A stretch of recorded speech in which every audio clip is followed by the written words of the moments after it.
Hey guys, it's Mandy. Welcome back to my channel. I am sitting here with my little Bettie. This is my little Bettie sculpt. So if you are, oh, there goes Pinky. Sit up, Pinky. You're on camera. If you guys are new here, please consider subscribing. We will be doing another reborn baby giveaway at 1,000 subscribers, and we will also be doing some little buried secret giveaways here and there. Like we just did a drawing for the two toddler size dresses that I had, and most of those secret giveaways, they will be for gently used items, but they're still cute. They're cute things. But anyway, if you are a returning viewer, I just want to say how thankful and grateful I am to all of you guys. It seems like every day I have a new friend. And for someone who does not make friends easily, and for someone who outside of off a camera often has social anxiety, this hobby has been amazing for me. And so I just want to thank all of you amazing people from the bottom of my hearts, because I sincerely think that you guys have changed my life for the better. But anyway, let's get past all that mushy crap. So I have got my little Bettie here. Now, we are twinning today, and we are twinning with our friend Tammy over at My Reborn Nursery. She has little Tori. Little Tori is her Bettie, and then I have little Miss Pelly, and that is I've been thinking of changing her name. For right now, I'm going to keep it, but I have been thinking about changing it, so we'll see. I'm not sure yet, but anyway, but for now, this is little Miss Pelly. She's named after a character from the show The Mandalorian. If you are curious about who Pelly is, look up Pelimoto on like Google or something, and you'll see the character that this little girl is named after, and she has this exact same like crazy brown curling hair and brown eyes. So anyway, we are twinning with Tammy and Tori, and we are going to be twinning with this little outfit right here that says I need a hug, and it has a little hedgehog. It's a gray onesie, has a little brown hedgehog, and it says I need a hug, and there's a little heart, and it's got little ruffles on the top of the sleeves, and a little kind of like orangey red pants with little black hedgehogs on them and little white flowers. I'm going to be patting her in this kind of somewhat matching kind of like light orangey red bow, and then some little white socks. So anyway, and Tammy, I was going to do your new tag that you just introduced. I'm going to move Pinky for now. I was going to do your new tag that you just introduced, and honestly, I forgot to write down the questions. So unfortunately, I can't do that tag, but I thought that I would do a tag that I just saw today that Renee did over at Renee's Reborns. She just introduced a new tag. So Tammy, I will be doing yours. But I gotta write down those questions first. I'm bad. But Renee had kind of like a general tag today, and it was the question that she would like us to answer of, is this hobby competitive? So my answer to that is, I do believe that this hobby is competitive. But I think my honest answer to this is that I believe that this hobby is competitive to different people in different ways. And what I mean by that is that, when we think of the word competitive, the first thing that we probably think of is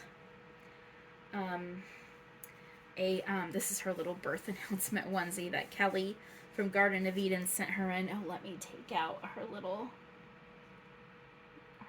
bow. There we go. I think that this hobby is competitive in different ways for different people. There is the, let me switch myself around here, and also let me see if she is looking up at people. Is she looking up at you guys? Not quite. Is that a little bit better? That's a little bit better. This is my little wild child. That's a little bit better. I turned on my desk light. It's a little gloomy today. Let me sit here a little bit more comfortably.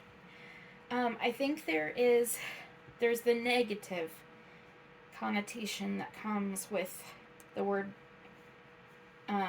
there's the negative connotation that comes with the word competition. Okay, that's what I was trying to say, but my brain was not computing what I wanted to say correctly. I just got off work, you guys. I do think that people are competitive in this hobby in a negative way. Some of them.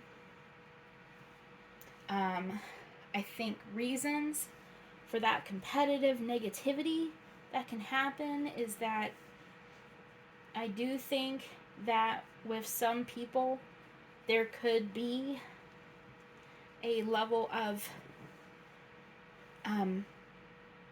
keeping up with the Joneses, so to speak, or wanting to be one up on someone. Not everybody in this hobby gets along with one another, and I think that sometimes if people don't get along, that if they see that the person that they may disagree with or that they have some kind of beef with gets some kind of, maybe they get a sold out limited edition kit, or they get the newest really expensive or exclusive silicone baby, and then they think, well, I need that, or I need something better. I mean, I haven't been in this hobby that long, and I know that happens. And then I think that also, along with the negative side of competition in this hobby, I think that there's keeping up with the Joneses as far as people feeling anxiety if they don't have the rarest or the most exclusive of artists to have done their babies, if that makes sense. I definitely believe that people feel anxiety if they feel that their babies don't look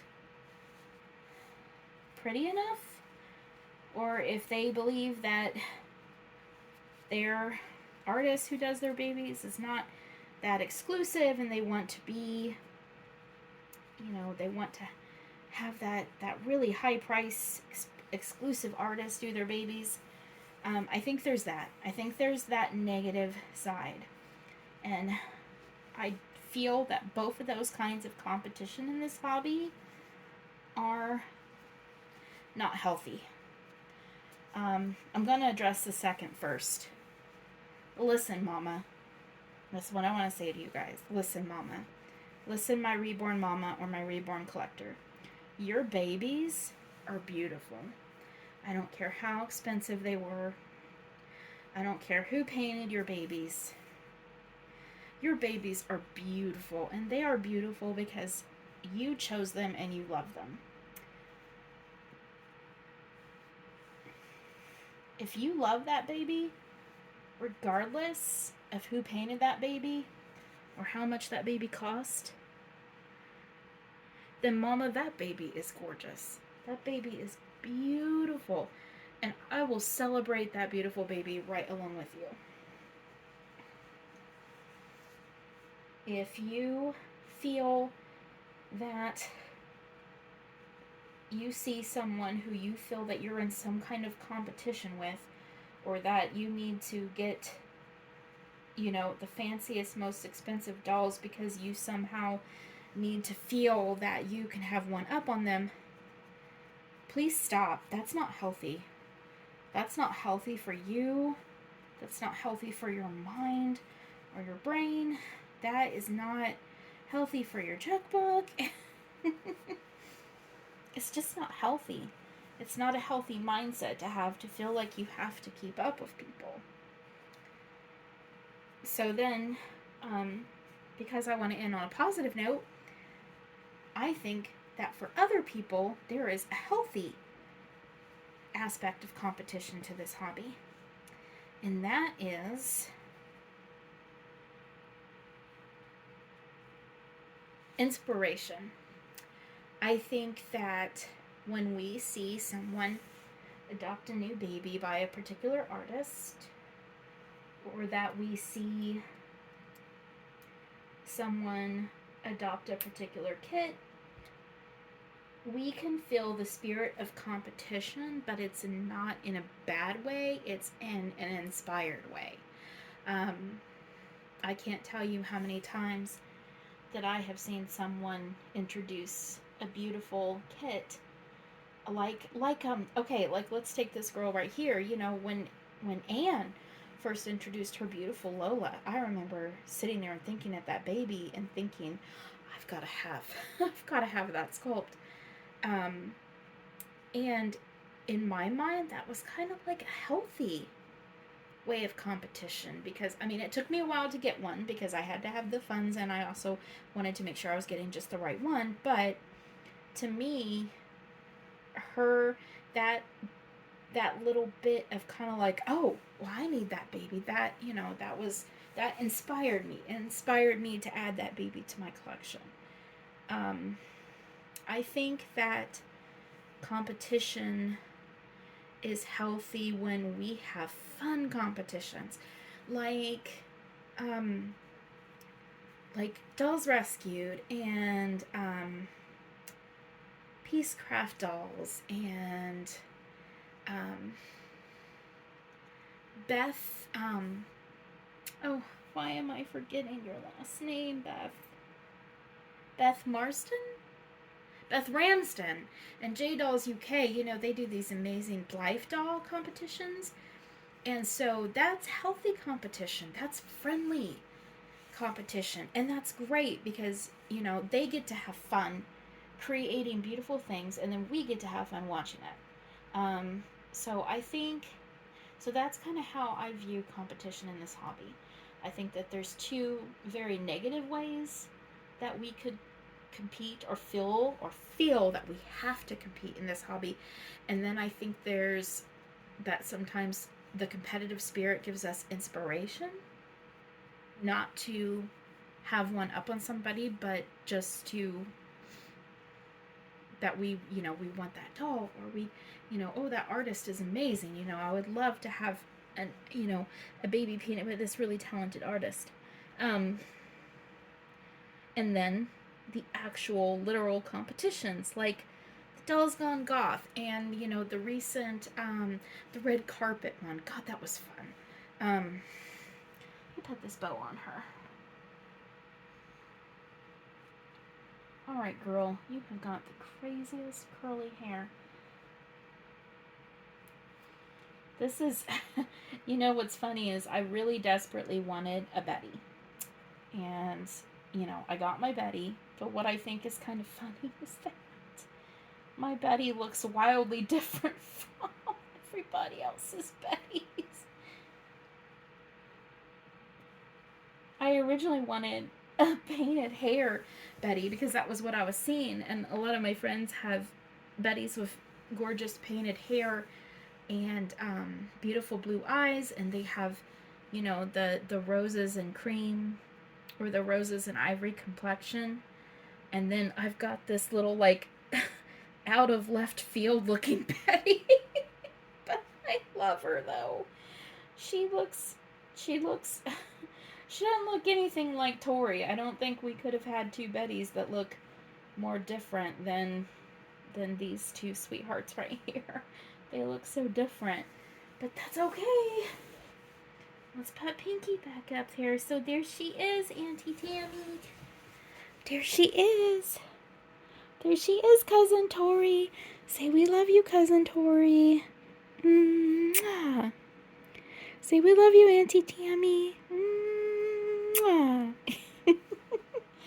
Alright, guys. I will probably be making another video tonight, too, and posting it because I got happy mail, and I think it's from Wednesday and Gilly together. I'm so excited. Alright, you guys. I'm going to let you go for now. I hope that I've answered this tag okay, Renee, without rambling on too much and not making sense. So I will talk to you guys later. So I love you. Take care of each other, and we will see you next time.